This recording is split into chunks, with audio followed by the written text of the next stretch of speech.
Hey guys, welcome back to Tropic N Reef. Today we are going to demonstrate the unboxing of the Reef Octopus Bubble Blaster 3000 Skimmer Pump, and we're going to showcase you how we can connect this to the 3000 INT skimmer that we have out here. Now we have been using this existing pump on this 3000 INT in some skimmer from Reef Octopus for almost over 8 to 9 years. Unfortunately, over this past few days, it had started giving us problems, and in spite of us doing a detailed cleaning and changing the impeller, it seems like the power module has some issues. So we decided the best way is to kind of replace it with the new 3000 skimmer pump that we have out here. Now you could, with the new technology and the DC pumps available from various, you could either try to connect the same skimmer, which is the Bubble Blaster 3000, or you could upgrade it to with an adapter to a DC pump from a various Octo, and you have various options available out there as well. So let's go ahead and demonstrate what's in the box for the Bubble Blaster 3000 skimmer pump. We will not only show you what's in the box, but we will also show you how to connect that to the 3000 INT skimmer that is out here. So one of the key features of this protein skimmer pump is that it has got a very high air intake, which essentially helps in very effective protein skimming. It takes in around 40 watts of power consumption and is technically very quiet in operation. Let's go ahead and open this box and see what's there inside.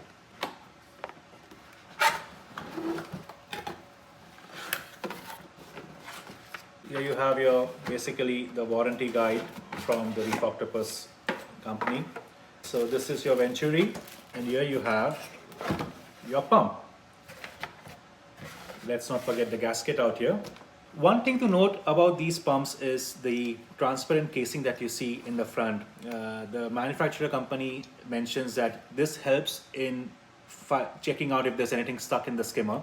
However, what we do recommend is, as part of your cleaning schedule, minimum once in 6 months, you would want to remove the skimmer out from your sump and give it a good rinse with vinegar solution or any off-the-market product that is available, and give it a good rinse.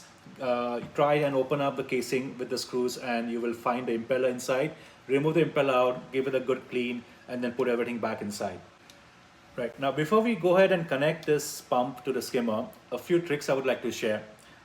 Make sure you use the round gasket and connect it to the nozzle out here. Now, generally, we try to apply a thin layer of any petroleum jelly. We use Vaseline out here. And the reason behind that is, usually you'll find yourself connecting the pump directly in the sump where you have your water out there, and you don't want to let this gasket fall off, and you miss out doing that because you want to make sure you have the gasket in place before you connect your skimmer pump to your skimmer body.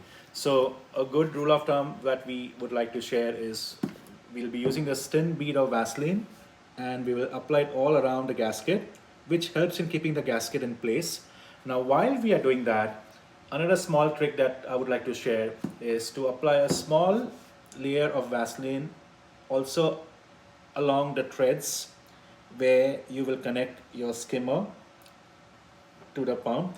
Now the reason behind that is, over a period of time when you use your skimmer, and when it's time for you to either remove the pump out, generally you would either remove the pump out and just clean up the pump, or in case you want to remove the whole skimmer and the pump out and you will still want to remove the pump, you will often find the threads very jammed due to the salt water.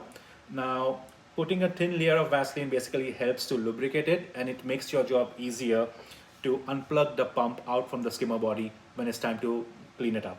One thing to note before you go ahead and connect this to your skimmer is to check on the height of the adapter which connects to your skimmer. Now in our case, our skimmer adapter is way lower than what we have out here from the new box. So all it is required to do is, you will remove the screws out from your front plate out here, and you will just orient this to the other side, which will bring this adapter at the lower level for you to connect to your skimmer seamlessly.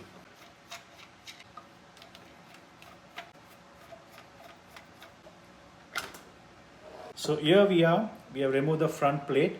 Now all you need to do is orient it the other way around, so the adapter section goes at the bottom level rather than on the top. Now you may not need to do this depending on your skimmer, but in our case we have to orient this because our skimmer adapter section is at the lower end as against this, the pump is on the higher end, so we have to just orient this to the other side. Once you make a snug connect, just put the screws back on and you're good to go.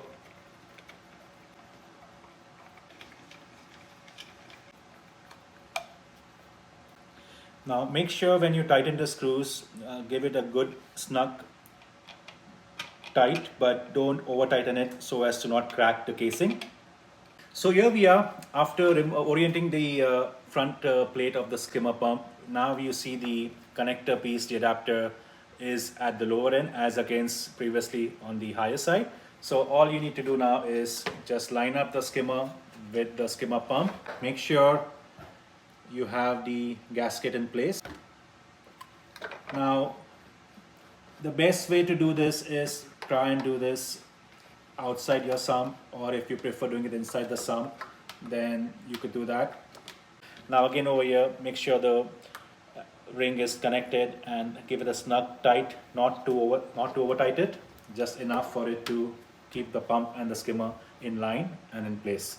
So this is how you connect your Reef Octopus Bubble Blaster 3000 skimmer pump to your existing Reef Octopus 3000 IND skimmer. Now as we open the box, we noticed that the pump comes with the new Venturi. So let's go ahead and open and connect that. Now before you do that, I would also like to stress one important thing out here is sometimes after a few weeks or maybe a few months, mostly in this case in months in a saltwater environment, you will find suddenly a skimmer has stopped foaming as it's supposed to. You will find like very clear foam water coming out. Now the reason for that is that your Venturi in most cases is blocked due to salt.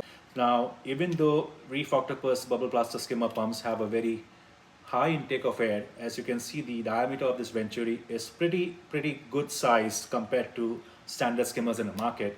But over a period of time with salt creep, you will often find, and calcification, you will often find this Venturi nozzle, the intake of the air nozzle blocked. Now this renders your skimmer to stop functioning in the form of it foaming efficiently, and you will definitely notice this in your skimmer not performing and the foam is not there, but you will just see very thin water bubbles rising up. So 10 out of 10 times in that case is you switch off a skimmer, remove your Venturi out from your pump out here, and you will find that this gap is blocked due to calcification or salt. All you have to do is try and find a thin wired brush and rinse this with warm water and try to remove the calcification out and make sure there is no debris, anything, and it's free and you're good to go. So here we are now with the new Venturi and the new Venturi lining. We are going to go ahead and connect this. Now if you remember, as I mentioned previously, to make it more seamless and easy for maintenance in the future, because the Venturi housing also has the threaded liner on the pump, we will apply a thin bead of petroleum jelly.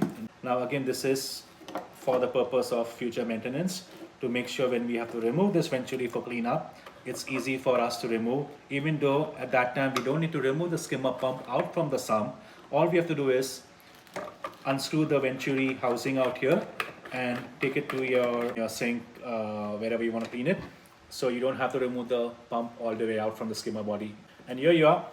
Now you can orient the Venturi, it obviously 360 degrees, but whatever orientation you need. So we're going to remove the old Venturi tube out, connect the new one that we got with the pump, ensure give it a nice snug fit, and there you go. You put this back out here and you can orient the front housing of the pump connected to your Venturi depending on your space requirements in your sump and how you want it. In our case, we would like to point it always up, so it gives a good play out here. And that's pretty much it. We're just going to keep the new adapter the way it is. We don't need it because the old one works perfectly fine. This is how you connect your Reef Octopus Bubble Blaster 3000 pump to your Reef Octopus 3000 INT skimmer pump. Now you could also, as I mentioned previously, you could upgrade the 3000 to the 5000 pump, or you could upgrade the 3000 to a Reef Octo DC various pumps. You have various models based on the requirements. So you have the various Octo 4, 5, 6 series, or even the latest one 10. But again, depending on the volume of skimmer, this skimmer basically will help you up to 300 gallons mixed reef. The pump volume is 425 gallons per hour as per the manufacturer recommendation, and it's been working great for us, and we just felt that we will just replace the pump and have it keep going the way it has been doing for past so many years. Thank you for watching us, and if you like these kind of videos which are more informational, feel free to check us out, like, comment and subscribe. Until then, thank you very much. This is Tropic N Reef.